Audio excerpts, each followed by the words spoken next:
পলিটিক্সের। আর মাজারে যাওয়া বাদ দিয়ে মিটিং করে করা এটা হলো জামাতের রাজনীতি। অর্থাৎ জামাত দেখেন না, তৌহিদি জনতার এই সরকারের সময় প্রায় 200 মাজার ভেঙে দেওয়া হয়েছে। তৌহিদি জনতা কারা এটা বুঝে নেন। সুতরাং এখান থেকে শুরু থেকেই পলিটিক্সটা শুরু হয়ে গেল। তাদের পক্ষেতে যে মেয়েরা যে উপস্থাপন করলো ইংরেজিতে, সেখানে তো শরিয়া আইনের কথা বলা হয়েছে। শরিয়া আইন বলে না, যেখানে যেটুক লাগে বলে না। তো আমার কথা হচ্ছে যে শরিয়া আইন যদি বাস্তবায়ন করবে আলটিমেটলি ক্ষমতায় গেলে, শরিয়া আইন বাস করলে বলেন এদেশে 98% মুসলমান, আর অন্য ধরেন হিল ট্যাক্সে আছে 50টা উপজাতি নৃগোষ্ঠী, হিন্দু আছে, বৌদ্ধ আছে, খ্রিস্টান আছে, কয়টা আইন থাকবে দেশে? শরিয়া আইন বলছে যে যার আইনের শেষে চলবে, তো তার দেশে কয়টা আইন থাকবে? ঐতিহাসিক যদি বলেন তাহলে এটা তারা বরাবর থেকে তাদের বডি ল্যাঙ্গুয়েজ, বক্তৃতায় বোঝা যায় যে তারা ইসলামিক দলগুলোর ভোট এক বাক্সে ফেলে তারা এবার সরকার গঠন করতে চাইছে, এবং তারা এটাই ধারণা করে। কিন্তু আমার বক্তব্য হচ্ছে যে সেটা বলা মুশকিল। কারণ হচ্ছে জামাতের ধারণা না, বলছে মার্কিন কূটনীতিক বলেছে। হ্যাঁ, মার্কিন কূটনীতিকের ধারণাই আমি বলছি। 1991 সালের ভোটে পৃথিবীর কোনো মার্কিন সহ কোনো জরিপ বলে নাই যে বিএনপি সরকার গঠন করবে। তার মানে মার্কিন কূটনীতিকের এই ভবিষ্যৎবাণী সবাই ধরে নিয়েছিল আপনি মনে করেন আওয়ামী লীগই সরকার গঠন করবে, কিন্তু ফাইনালি তো হয় নাই। তখন এই জন্যে বলছি সব জরিপ ঠিক রেজাল্ট দেয় না। পৃথিবী ধরেন এখন বলছে যে বিএনপি যাই ঘটুক না কেন বিএনপি সরকার। মার্কিন কূটনীতিক এটা বলে না যে জামাত ইসলামী ক্ষমতায় আসবে বা বিএনপি আসতে পারবে না, তা বলেনি। তবে বিএনপির সম্পর্কে তারা একটি মন্তব্য করেছেন, সেটা হচ্ছে বিএনপি দুর্নীতিতে নিমজ্জিত। হ্যাঁ, এটা ঠিক। চাঁদাবাজিতে আছে তো, অভিযোগ আছে তো, জামাতও অভিযোগ দিচ্ছে এবং এটা মানুষ খাইছে। এখন জামাতে ইসলাম থেকে দাঁড়িপাল্লায় ভোট দিলে বেচতে পাওয়া যাবে, এখানে ধর্ম বিক্রি করতেছে। হ্যাঁ, তো এই জন্যে আমি বলছি যে ইলেকশনের রেজাল্ট এখনই বলা যাবে না। দ্বিতীয়ত বলা যাবে না, কারণ আমি একটা উদাহরণ দিলাম। তারপরে আমি বলবো যে ধরেন ইলেকশনে যদি এখন ধরেন এই যে গণভোটকে নিয়ে ইউনিট সরকার ওপেন হয়ে গেছে, ইউনিট সরকারের টোটাল মেশিনারিজ গণভোটের পক্ষে নেমেছে। গণভোটের পক্ষে যাওয়া তো মানে কোনো দলের পক্ষে যাওয়া না, গণদল পক্ষে না। গণভোটের আমি বলছি, গণভোটে না আলাও এই সরকারকে পয়সা দেয়, হ্যাঁ আলাও সরকারের পয়সা দেয়। টোটাল মেশিনারিজ লাগাইছেন, সার্কুলার দিয়ে প্রজ্ঞাপন দিয়ে আপনি ডিসি, এসপি, ইউএনও এরা সরকারের লোক না। সরকার থেকে যখন বলা হচ্ছে এটাতে হ্যাঁ ভোট দিতে হবে, হ্যাঁ, এবং নূতন তরুণদের মধ্যেও অনেকে জিতবে, সরকারও মন্ত্রীও হবে, এই মেসেজটা তো তাদের কাছেও যাচ্ছে। তাদের দায়িত্বে পড়বে যে যার ডিসি, রিটার্নিং অফিসার আর এসপি পাহারা দেয়, তাহলে কি হ্যাঁ ভোটে সিল মেরে দিবে? না, সরকারের দাবি যে পরিবর্তনের কথা হচ্ছে এই গণভোটে 84টা সংস্কার প্রস্তাব ছিল, এটাকে মৌলিক সংস্কার 30-40টায় নিয়ে আইছে। তারপরে এটাকে আবার কম্প্রেস করে 4 দফায় আনছে। এই 4 দফাতে কি আছে কিছু বোঝা যায় না, কেন জনগণ বোঝে না। তাদের দায়িত্ব ছিল আপনি যেভাবে প্রচার করেন, হ্যাঁ না ভোট হবে, এটা প্রচার করবে, মানুষ বুঝে নেবে, তারপরে যার খুশি হা দিবে, যার খুশি না দিবে। সে জায়গায় না নিয়ে আপনি একটা পক্ষে চলে গেছেন। তা আপনি এনসিপিতে জয়েন করেন, জামাতে জয়েন করেন। না, এনসিপি বা জামাতই তো জুলাই সনদ সমর্থন করেনি, বিএনপিও জুলাই সনদে সই করেছে। আমি তো বলছি না যে, আমি তো বলছি যে জুলাই সনদে বিএনপিও হ্যাঁ ভোট দেখ, কিন্তু সরকার যখন বলছে, সরকারে এখন ওপেনলি ধরেন মানুষের ধারণা যে বিএনপি স্পষ্ট করে বলছে না। নজরুল হাসান খান ইলেকশন কমিশনে যাওয়ার পরে ব্রিফিং দিয়েছে যে হ্যাঁ ভোটে ভোট দিতে হবে, বলছে তো, বলেছে। আবার পরস্পর মানুষের দলের কোন নেতা বলেছে এটা আমাদের দায়িত্ব না, এটা সরকারের দায়িত্ব। আমি তো বলছি না, তা বলে নাই, বলছে যে এটা আকার ইঙ্গিতে কইছে, কেউ স্পষ্ট না। কারণ হচ্ছে ঐক্যমত কমিশন সব লাইভ করছে, সব আলোচনা লাইভ করছে। লাইভ করার পরে বিএনপি অনেকগুলোতে 9টাতে নোট অফ ডিসেন্ট দিছে। এটাতে একটা ধারণা কিন্তু দাঁড়ায় গেছে। আর 2 হলো এই নোট অফ ডিসেন্ট, আপনিও জানেন, আমি মনে করি গণভোট ইলিগেল। আপনি বলেন মানে বর্তমান সংবিধানে নেই, কিন্তু সাংবিধানিক আদেশ বলে গণভোট হচ্ছে। তারা তো সবাই অংশগ্রহণ করছে। তো সুতরাং এটা গণঅভ্যুত্থান ছিল, সব দলের অংশগ্রহণ ছিল। এমনকি আপনার শেষের দিকে রাওয়া ক্লাবে মিটিং হয়েছে, সেখানে রিটায়ার্ড আর্মি অফিসাররা বলছে কোনো জনগণের বিরুদ্ধে আর্মি গুলি চালাবে না। এবং আবার দেখেন মিরপুর ডিওএইচএসে মিছিল বের হয়েছিল, আপনার পরিবার সহ মিছিল বের হয়েছিল যে জনগণের বিরুদ্ধে গুলি চালানো যাবে না। তারা যদি সিম্পলি এটাতে ঐক্যমত হয়ে সংস্কারগুলোতে ঐক্যমত্য হয়ে শুধু সংসদ ইলেকশন করে সংসদে পাশ করে নিত, তাহলে তো লেটার চুকে যেত। তারা একমত হতে পারে নাই, জনগণের ঘাড়ে চাপাই দিছে। আর ডক্টর ইউনূস সরকার পুরো মেশিনারিজ যারা নির্বাচন করবে, সংসদ নির্বাচন এবং গণভোট একসাথে হবে, আপনি এসপি রিটার্নিং অফিসার ইনভলভ করছেন, তারা কি করবে? নিরপেক্ষ থাকলো কোথায়? ইলেকশন আপনি যেহেতু করতেছেন, আপনি তো যে না সরকার দিবে- জাতীয় সংসদ নির্বাচনের ক্ষেত্রে পুরোপুরি নিরপেক্ষ, কারণ তারা কোনো প্রার্থীর পক্ষে প্রচার না, করছে না। আমরা- তারা শুধু গণভোটে হায়ের পক্ষে প্রচার No, করছে। no, সংসদ- এখানে আপনি আপনার- দোষের কি আপনার দেখছেন? চোখে সংসদ নির্বাচনের নিরপেক্ষ, আমার বিবেচনায় না। কারণ ধরেন পোস্টাল ব্যালট, আপনার কালের কণ্ঠ ছাপছে, বাসর ছাপছে, নয়াদিগন্ত ছাপছে, যে পোস্টাল ব্যালট আপনার ফলাফল পরিবর্তন করে দিতে পারে। তো আপনি দেখেন প্রথম আলো একটা জরিপ রিপোর্ট দিছে যে 10,000 ভোটের ব্যবধানে 10,000 ভোটের ব্যবধানে 130টা পর্যন্ত সিট চেঞ্জ হয়েছে। তো এখন এই যে ব্যালট পেপারগুলো সব মিডল লিস্টের কয়েকটা আমার কাছে ভিডিও আছে, কথাবার্তাও আছে। এটা তো অনিয়ম, এটা তো দুর্নীতি হয়েছে। তা আপনি যেটা সরকার তো manage করতে- দুর্নীতি না, করে না, না, না, না, আমার নির্বাচন কথা হলো- কমিশনও করে না, কোনো ব্যক্তি করতে পারে। তো সেটা আমরা জানলাম।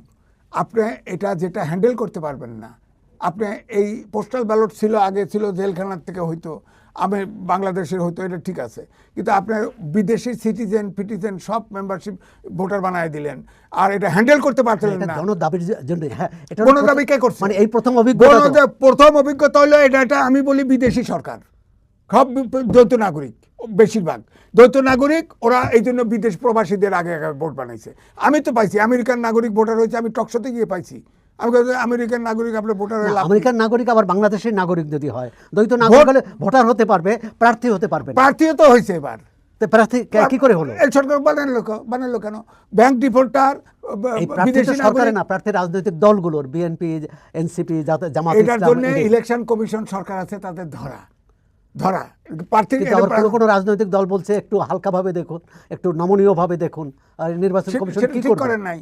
আপনি ব্যাংকের টাকা চুরি করবেন, আবার প্রার্থী হওয়ার শক্কা বলেন? তো এই প্রশ্ন তো রাজনৈতিক দলগুলোকে করতে হবে। দলের কেন? আমি জনগণ, আমি মালিক, আপনি মালিক। না, আপনি- জনগণ তো ওরা আমাদের না, না, এক্সপ্লয়েট করার আপনি জন্য। তো জনগণ, আমি জনগণ, আমরা রাজনৈতিক দলগুলোকে করব, সরকারকে তো আমরা না করে না, লাভ হবে না। এই সরকার অন্তর্বর্তীকালীন সরকার, এই সরকার সংবিধান ভায়োলেট করছে। সংবিধানে লেখা আছে 3 মাস পরে নির্বাচন, কোনো কারণে না হলে 6 মাস পরে নির্বাচন। আপনি 6 মাসের নির্বাচন দিলেন না, এখন আপনি স্বপ্নে দেখেন ফেসিবাদ ফিরে আইলো। কিন্তু অভ্যুত্থানের পর, অভ্যুত্থানে যারা নেতৃত্ব দিয়েছেন তারা তো বলেছেন যে এই আমরা এখন নির্বাচন চাই না, আগে সংস্কার হবে, বিচার হবে, তারপর নির্বাচন। না না না না না, এটা ডক্টর মোহাম্মদ ইউনূস, তিনি বিদেশ থেকে আইছেন, সারা বিশ্ব নাড়াইছেন, তিনি এসে সংস্কার ঢুকাইছে, সংস্কার ঢুকায় গিলোটিন করছে, বাধ্য করছে সবাইকে। তার মানে আন্দোলনে যারা নেতৃত্ব দিয়েছে তারা সংস্কার চান না। হ্যাঁ চাইছে, এটা তো বল মাছের পেটের ভিতরে ঢুকে গেছে।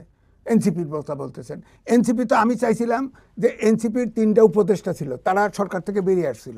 এই এনসিপি আলাদাভাবে থাকতো, সমাজে একটা প্রেশার গ্রুপ হিসেবে থাকতো। আমি তাদের কঠিন সমালোচক, কারণ 52 সাল থেকে সব আন্দোলনের নেতৃত্ব দিয়েছে ছাত্ররা, এবারেও তরুণরাই দিছে, ছাত্ররাই দিছে, কিন্তু কোনো এত বিতর্কিত হয় নাই এনসিপির মতো, বা ক্ষমতায় আবার যায়নি। ক্ষমতায় যায় নাই। তো আমি চাইছিলাম ক্ষমতার থেকে চলে আসছিল, এরা যদি প্রেশার গ্রুপ হিসেবে থাকতো, অবশ্যই তাদের আমরা পালা দিয়ে দাঁড় করে রাখতাম, প্রেশার গ্রুপ হিসেবে রাখতাম। কিন্তু এরা তো আবার দুইটা নির্বাচনে যাচ্ছে না। আপনি বলেছেন যে এই প্রার্থী হয়েছে যারা, রেড ক্লাবেরা প্রার্থী হয়েছে, যারা টাকা লুটপাট করেছে, দ্বৈত নাগরিকরা হয়েছেন, এবং ধনপতিরা, মানে কোটি কোটি টাকার মালিকরা, শত কোটি টাকার মালিকরা হয়েছে।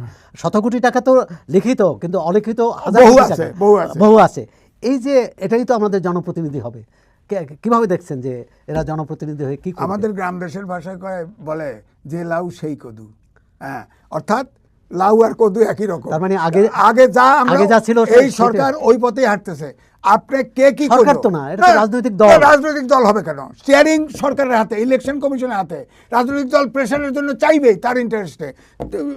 আপনার স্পষ্ট আইন আছে, ব্যাংক ডিফল্টার এবং আপনার আপনার বিদেশি নাগরিক, দ্বৈত নাগরিক নির্বাচন করতে পারবে না, বাতিল করে দিবেন। 2-1টা রাখছে আর সব বাদ করে দিয়েছে। কেন? না, এই রেখে দিছে, বেশিরভাগই রাখছে, 2-1টা বাদ করছে। তাহলে বলেন এটা রেফারেন্স? ইলেকট্রিক বিল, বিদ্যুৎ বিল বা বাসা ভাড়া থাকেন, বাসার নিজের বাসা, ওগুলো প্রমাণ দিয়ে এনআইডি বাইর করতে হবে। এখন তো তাহলে যদি এইটাই হয়, ইলেকশন কমিশনের অধস্তন কর্মকর্তা 3টে গ্রেপ্তার হয়েছে, তাদের টাকা দিছে, বাস কোনো কিছু লাগে নাই। না, এই তো ব্যবস্থা তো নিয়েছে, অতীতে আমরা ব্যবস্থা নিতেও দেখি না। এটা ব্যবস্থা নিছে মানে ভোটার বানায় দিছে, 2 নম্বরই ভোটার বানায় দিছে। এখন অনেক অনেক সিটে নাকি প্রার্থী বেরিয়ে গেছে, ভোটার বেরিয়ে গেছে। তো ভোটার বেরিয়ে গেল কেমনে? ইতিমধ্যে নির্বাচন নিয়ে রাজনৈতিক দলগুলো জনগণের কাছে যাচ্ছে সমর্থন পেতে, ভোট পেতে। তারা যেসব বক্তৃতা বিবৃতি দিচ্ছে, বেশিরভাগ থেকেই দেখা যাচ্ছে অন্য প্রতিপক্ষের বিরুদ্ধে বক্তৃতা বেশি, নিজে কি করবে সে কথাটা কম। এটাকে কিভাবে দেখছেন? না, নিজেরাও বলতেছে ইশতেহার, ধরেন আজকে বিএনপির ইশতেহার ছাপা হয়েছে একটা পত্রিকায়, মানে বিজ্ঞাপনের সম্ভাব্য ইশতেহার, এখনো তো সম্ভাব্য খসড়াটা ছাপা হয়েছে, ইশতেহার দিবে। ইশতেহারের জামাত জায়গায় তারা ইসলামী বলবে- সামিট করেছে, সাবমিট ইশতেহার করেছে না, সাবমিটটা ইশতেহার, রিটেন ইশতেহারই দিবে, হয়তো দিতে হবে। তখন ওরা একটা পুরো ফুল বাইন্ডিং ছিল। এখনো তো কারণ নির্বাচনী প্রচার মাত্র উদ্বোধন করছে, এখন তো কথা একটু বিক্ষুব্ধ হবেই, একটু হবেই। হয়তো ইশতেহারে যত পয়েন্ট আছে অত পয়েন্ট নাও আসতে পারে, বক্তৃতাতে কম আসবে, বেশি আসবে। সুতরাং আপনাকে একটু সময় দিতে হবে। এখন তো ইলেকশনের সময় তো 12 তারিখের নির্বাচন, সময় তো নাই, 19 দিন আছে আর ইলেকশনে। কিন্তু আপনি মনে করেন যে এই নির্বাচন কমিশনের যে প্রস্তুতি, সরকারের প্রস্তুতি, প্রশাসন একটা জনগণের আকাঙ্ক্ষা অনুযায়ী একটা নির্বাচন পাবে? আমার মনে হয় না। নির্বাচন নিয়ে প্রশ্ন থাকবেই, কারণ প্রবাসী পোস্টাল ভোটার এবং ভোট ট্রান্সফার হয়েছে। হ্যাঁ, প্রবাসী তারপরে postal- আরো শোনেন, একটা দল বিকাশ নাম্বার দিয়েছে। বিকাশ নাম্বার কেন লাগবে? ভোটারদের বিকাশ নাম্বার না, এই অভিযোগ উঠেছে, নির্বাচন কমিশনের অভিযোগ করা হয়েছে। হ্যাঁ, এবং তো- নির্বাচন কমিশন বলেছে আমরা তারা কিছু তথ্য প্রমাণও পেয়েছে। এটা বন্ধ করলেই নির্বাচন সুষ্ঠু হতে বন্ধ পারে। কেমনে করবে? ভোটার হলে 13 কোটি, ভোট কেমনে করত, বিকাশ নাম্বার কেমনে বন্ধ করবে? এখন এটা তো কার সরে বিকাশ গেছে। নাম্বার নিয়েছে, যে বিকাশ নাম্বারে তো টাকা পয়সা লেনদেন হলে বুঝতে পারবে। বিকাশ নাম্বার এইভাবে সম্ভব না। এখন এআইয়ের যুগে এটা সম্ভব না, বিজ্ঞানের যুগে এটা সম্ভব না। এটা হলো শুরুতে আপনার কাজ করতে হবে যে কোনটা করলে সমস্যা হতে পারে। আপনার ব্যালটে কাতারে সিল মারতেছে, আপনি হেই ভোট ঠেকাবেন, কোন সেন্টারে ঢুকাই দিবে? এখন তো বাক্স করে ঢুকাই দিতেছে, বাক্স কোন ভোট সেন্টারের জন্য ভোট দিছে, আপনি এখান থেকে ঢাকায় বসে কী করে চেক দিবেন বলেন? তো সুতরাং এইগুলোর প্রশ্ন থাকবে ইলেকশনে। যদি প্রশ্ন হার দিতে- থাকার পরেও প্রশ্ন থাকবে, বিচ্যুতি থাকবে, দুর্বলতা আছে, কিন্তু আমরা জানি। কিন্তু তারপরও জনরায়ের প্রতিফলন ঘটবে বলেই কিন্তু মানুষ মনে করে 12ই ফেব্রুয়ারি নির্বাচনে তারা প্রত্যাশিত রায় পাবে। এটা আপনার কাছে মনে হয়? আমি রিক্সা আপনার কাছে চালালে- কি মনে হয়? আমার কাছে রিক্সাওয়ালা এখনো জিজ্ঞেস করে নির্বাচনটা কি হবে স্যার, আসলে এখনো জিজ্ঞেস করে। এটার কারণটা কেন? হচ্ছে এই সংখ্যা কেন? এই সংখ্যা কারণ হচ্ছে এই যে এইগুলো শোনে, আপনার আমার কথাও শোনে। 2, আপনার দেখেন এই ডক্টর মোহাম্মদ ইউনূস শুরুর থেকে কোনো কিছু বললে তবে কিন্তু যদি ছাড়া কথা বলে না, যার ফলে ওনার কথা, ওনার আস্থার সংকট আছে। উনি যা করতেছে তাতেই সন্দেহ করে মানুষ, এটা কোনো ইলেকশন দেন, কোনো ম্যানিপুলেট করে কিনা। আবার ওই না, এটা তো তার সততা, যে তিনি যেটা বোঝেন সেটা তিনি সিদ্ধান্ত নেন, আর যেটা বোঝেন না সেটা তিনি রাজনৈতিক দলগুলোর সাথে পরামর্শ করে সিদ্ধান্ত নিয়েছেন সব ক্ষেত্রেই। সততা, আমাদের দেশের সততা সবচেয়ে বেশি আছে হিল ট্যাক্সের লোকের, জানেন আপনি? তা তো আছেই। তারা সত্য কথা বেশি বলে, এবং- কথা এবং দিলে কথা বরখেলাপ করে না।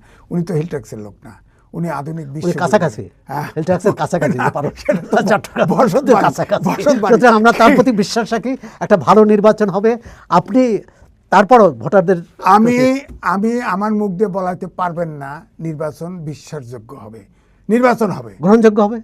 গ্রহণযোগ্য হবে না কেমনে? এতগুলো গ্রহণযোগ্য, কেউ গ্রহণযোগ্য হবে, কারো কাছে হবে না। 18 কোটি ভোটার, অনিয়ম হয়েছে হয়তো 8 লাখ ভোটারে। নির্বাচনের সার্বিক ফলাফলে এটা খুব বেশি প্রভাব বিস্তার করবে না। শোনেন, প্রথম আলোর জরিপে বলছি একটা ইলেকশনে হয়েছে 10,000 ভোট করে ব্যবধানে, 10,000 ভোটের ব্যবধানে 130টা আসনের রেজাল্ট পরিবর্তন হয়।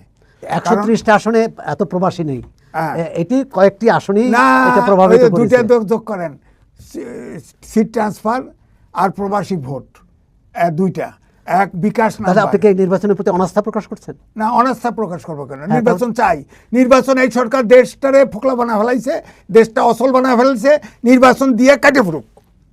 না, নির্বাচন তো দেয়াই হচ্ছে, দেয়ার উদ্দেশ্যই হচ্ছে এই সরকার দায়িত্বে আর থাকবে না না, তা হয় না। জনপ্রতিনিধিদের তা প্রতিনিধিদের বলছে হাতে না। ক্ষমতা দেবে। নির্বাচনটা যাতে সংস্কার 4 দফা দিছে, এটাতে যদি হাঁ ভোট দেয় তাহলে দেশটা রাইট পথে চলা শুরু হবে, আর এটাতে না ভোট দিলে হবে না। সরকারের আবার এও বলতেছে কেউ কেউ কিন্তু- যে সরকার অবৈধ কিন্তু হয়ে তখন তো নির্বাচিত প্রতিনিধিরাই থাকবে, নির্বাচিত সরকার থাকবে, এই সরকার তো থাকবে না। নির্বাচিত সরকার, আমি তো ওই জায়গায় জটিলতা, উনি তো জটিল করে ফেলছে জিনিস। গণভোট এই সংবিধানের সাংবিধানিক সরকার, গণভোট সংবিধানে নাই। গণভোটে হানা দিছে, হানা দিয়ে টোটাল মেশিনারিজ লাগাই দিছে, যে যাকে দিয়ে সংসদ নির্বাচনও করাবেন, একই সাথে ইয়ে করবেন, তার রিটার্নিং অফিসারও যে আইন শৃঙ্খলা রক্ষা করবে সে তো হা ভোটে লাগাই দিছে। সরকার এই গণভোটের হায়ের পক্ষে প্রচার করছে, সরকার তো ছিল মারতে যায়নি। ছিল মারতে গেলে সামরিক শাসকদের মতো গণভোটে তখন আমরা সরকারের বিরুদ্ধে বলতে পারতাম, কিন্তু এখন তো সরকার আমাদের দেশে চিরাচরিত যেটা হয়, সরকার যেটা চায়, সরকার ইলেকশন কমিশনে যারা দায়িত্ব থাকে বা ওই যে ফিল্ড লেভেলে, তারা সরকারের মতোই সিল মারবে, এবং এই গণভোটেও ওইটাই হবে। কিন্তু আমরা তো সিলমারা গণতন্ত্র চাই না, আমরা চাই না, কিন্তু ইউনিসের প্রক্রিয়াটা, জনগণ যে রায় দেবে, জনগণের ইচ্ছের প্রতিফলন ঘটবে নির্বাচনে এবং গণভোটেও। এই ধরনের একটি নির্বাচন চাই। আপনি যদি এটা অবশ্যই চাই, কিন্তু নির্বাচনে ডক্টর মোহাম্মদ ইউনূসের সরকারকে বলতে হবে যে তাকে নিরপেক্ষ অবস্থানে যেতে হবে ইলেকশনে। মানে আপনি বলছেন জাতীয় সংসদ নির্বাচনে যেমন তারা নিরপেক্ষ, গণভোটেও তাদের নিরপেক্ষ থাকা উচিত, থাকতে হবে। হ্যাঁ।